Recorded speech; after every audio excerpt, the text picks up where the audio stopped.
Совсем недавно прошло заседание комитета, куда позвали общественность на тему апартаментов. Ты там выступал.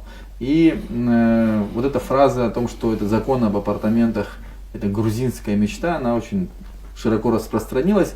Я бы хотел попросить тебя еще раз раскрыть, какие опасности и в этом конкретном контексте, и в целом, на твой взгляд, несет этот закон. Это, в принципе, вопрос общий, именно какие опасности, которые еще не озвучены, хотя общественность сказала уже об очень больших, да, таких судьбоносных вопросах. Добрый день. Ну да, действительно, проходил комитет по законопроекту об апартаментах. Бурное обсуждение, все за этим наблюдают. Многие опасности и многие вещи, которые у нас были сказаны и озвучены там людьми, которые обсуждали этот законопроект, имеют право жить, потому что это действительно так. Здесь не только рассматривая такого характера законопроект, мы не можем говорить только об экономической целесообразности. Да? Любой законопроект должен еще рассматриваться с разных сторон. Да?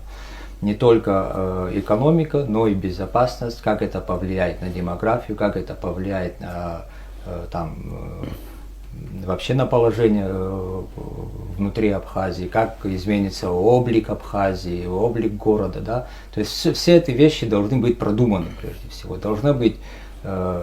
Все эти обоснования должны быть разложены по полочкам, да, взвешены и понимать, что перевешивает, какая чаша весов на сегодняшний день перевешивает, чтобы принять этот законопроект или не принимать этот законопроект. Для меня, рассматривая его и работая, смотря что было предложено, я тоже сперва углубился там в экономические какие-то аспекты, да, вот как это сделать, нужно ли это вообще. Но потом я понял, что главная проблема, для меня, по крайней мере для меня, да, это совершенно другая опасность. Так как этот законопроект, он родился не сегодня, да, мы его так обсуждаем, как будто этот законопроект был родился вот только сейчас. Да. Эти проблемы стояли перед Абхазией очень давно. Это проблемы о недвижимости, которые также обсуждались. Да. И просто начал рассуждать. Вот давайте посмотрим, впервые, я говорю о ближайшей истории, да, о ближайших парламенте. Это 16-й год, когда обсуждался бурно закон об обороте недвижимости. Вообще, в принципе, сам закон об обороте недвижимости внутри Абхазии, внутри граждан Абхазии, как это должно быть, там было расписано много хороших, нужных вещей для граждан Абхазии, которым этот закон предлагался. И всего лишь мы должны понимать, что всего лишь одна статья в этом законе, которая говорила о продаже недвижимости иностранным гражданам, привела к тому, что закон не приняли. И вот не то, что не приняли, он даже не обсуждался и не выносился на сессию. Он как родился, так и умер в стенах парламента, на комитетских слушаниях. А родился он точно в стенах парламента? По крайней мере, выносил его депутат парламента тогда Сергей Миронович Шамба. Да, это был его проект. Да, он обсуждался, туда приходили, и те же опасения, которые мы сегодня высказывали, в принципе, тогда. Это очень легко посмотреть. В наш век можно зайти в интернет, да, никаких. Тот, кто хочет найти может всегда. Да, и все эти вопросы, которые поднимаются сегодня, они поднимались и вчера. Тот созыв парламента принял решение, что этого делать совершенно не стоит. Что мы сделали сегодня, рассматривая законопроект об апартаментах. Да? Фактически мы из того закона, который предлагалось в 2016 году, вынесли только одну статью, которая решала продажу недвижимости иностранным гражданам, развернули ее и подали, скажем так, с другими специями, да, назвав его по-другому. В чем опасность? Мы уже все об этом говорили. Для меня главная опасность. И в 2016 году выступление, посмотрите, пожалуйста, выступление грузинских бизнесменов.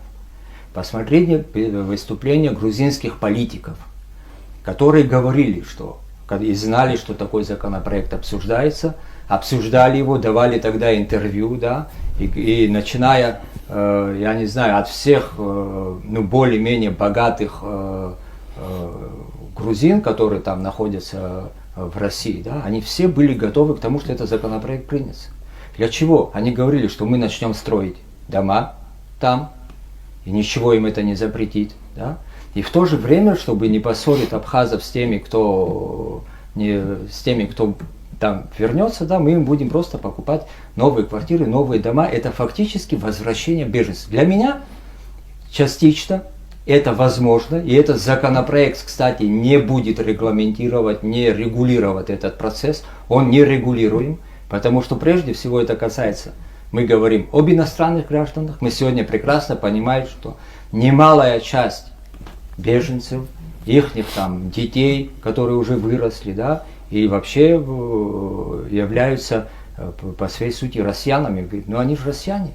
Мы можем россиянам запретить, когда мы говорим, мы запрещаем россиянам покупать недвижимость в Абхазии, у меня вопрос сразу возникает.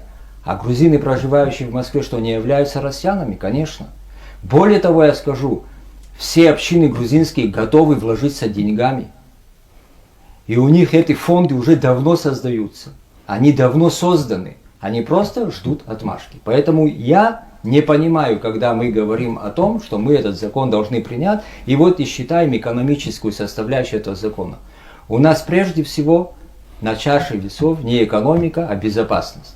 Если мы возвращаем беженцев, тогда лучше скажите, слушай, давайте мы вернем сюда беженцев, и условия возврата беженцев вот такие, вот такие, вот такие. Не надо, зачем всех обманывать, да, преподнеся, что это экономическое благо для государства, а под этим мы получим совершенно другие вещи. Вот что я попытался сказать, и сейчас говорю, и вот та опасность, которую я вижу на самом деле. Под этим еще сюда спокойно зайдет криминал. А что, мы не знаем, как это происходит? Конечно, знаем. Мы что, не понимаем, что апартаменты, которые будут продаваться, это может происходить совершенно не на территории Абхазии, я могу их в Москве купить. То же самое, мы сидя сейчас вот здесь в студии, я могу купить апартаменты в Батуми. Никаких проблем нету. Я позвоню, найду риэлтора, скажу, я проплачу, он найдет мне квартиру, я в Батуми стану собственником апартаментов. Та же система будет действовать и в этом случае. Только из нашей студии не будем этого делать. Не, ну не будем, мы можем этого не делать из нашей студии, конечно. Да? Я к тому, к тому, что это в принципе, в любой точке, да, возможные вещи, никак не регламентированы. И все, что мы там пропишем про законы, что вот тем, кто там против Абхазии выступал, не работает это у нас. Я уже несколько раз приводил примеры. Эти вещи у нас не работают. Слушайте, давайте, вы посмотрите, когда стоял вопрос о паспортизации, когда отзывали или отнимали паспорта, у нас была масса людей, получивших абхазское гражданство и паспорт, которые воевали на стороне Грузии. Да? То есть, даже такие вещи были возможны. Потом хочу задать один вопрос. Если мы готовы к принятию такого законопроекта, имея такую опасность, тогда скажите, а для чего вообще освободительное движение, которое было в Абхазии, для чего была война, что мы отвоевывали, почему мы вообще это затеяли, да? Для чего это нам нужно было? То есть мы сегодня по истечении 30 лет и накануне, кстати, 30-летия Дня Победы принимаем закон, который рубит фактически все основы государственности, которую мы закладывали. Он опять ставит нас на грани исчезновения, на демографической экспансии всех опасностей, которые существуют. Я бы очень сильно подумал над этим. Конечно же, мы с вами обсуждаем сегодня это, находясь там не в стенах парламента, но, конечно же, есть депутаты, конечно же, мы это говорим, потому что наши опасения депутаты должны услышать. Они могут это как и принять, так и не принять. Да, в любом случае, на их плечах сегодня огромная ответственность. Которые туда переложили. Ну, они Ну, могут да, которые туда легко переложили. они могут Ну, это это их дело, как они это будут делать, да, я не вмешиваюсь и не собираюсь вмешиваться, мы народ избрали избранников, мы просто пытаемся сказать наши опасения, да, и, по-моему, наши опасения вполне аргументированы, я не вижу оппонентов, да, которые... почему бы это не могло произойти, это обязательно, и, кстати, я думаю, в этом как раз таки и есть опасность. Поэтому экономика здесь не считается, я даже останавливаться на ней не хочу. Да, я не хочу ни на каких пунктах, ни на какой статье этого закона обсуждать как в отдельности, потому что в целом закон написан нормально. Вот спросишь меня, как бывшего депутата, как написан закон, закон написан хорошо.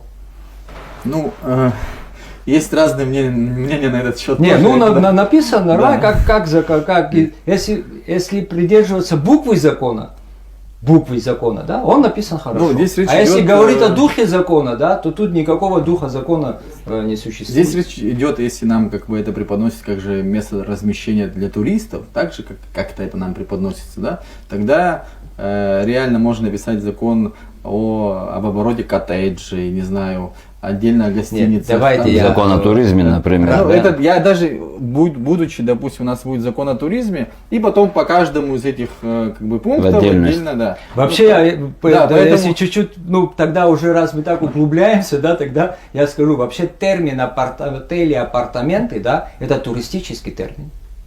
И мы, те, которые готовим закон о туризме, апарт-отели и апартаменты как туристический бизнес могли бы прописать в этом законе. Для этого нам отдельный закон об апартаментах не нужен про это совершенно. об этом и говорю, что Знаете? зачем отдельно о какой-то условно комнате писать закон, если под этим нет ничего Конечно нет. страшного. Да, Да? Ну, да, как бы, для чего? Это же У нас специально готовится делается. закон о туризме, вы принимаете.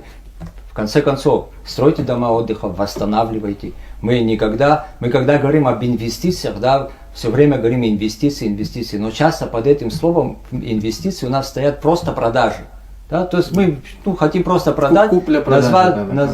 да, при этом говоря хорошее слово инвестор. Инвестор, Да? да. Это Ну, не так так. красиво, такое.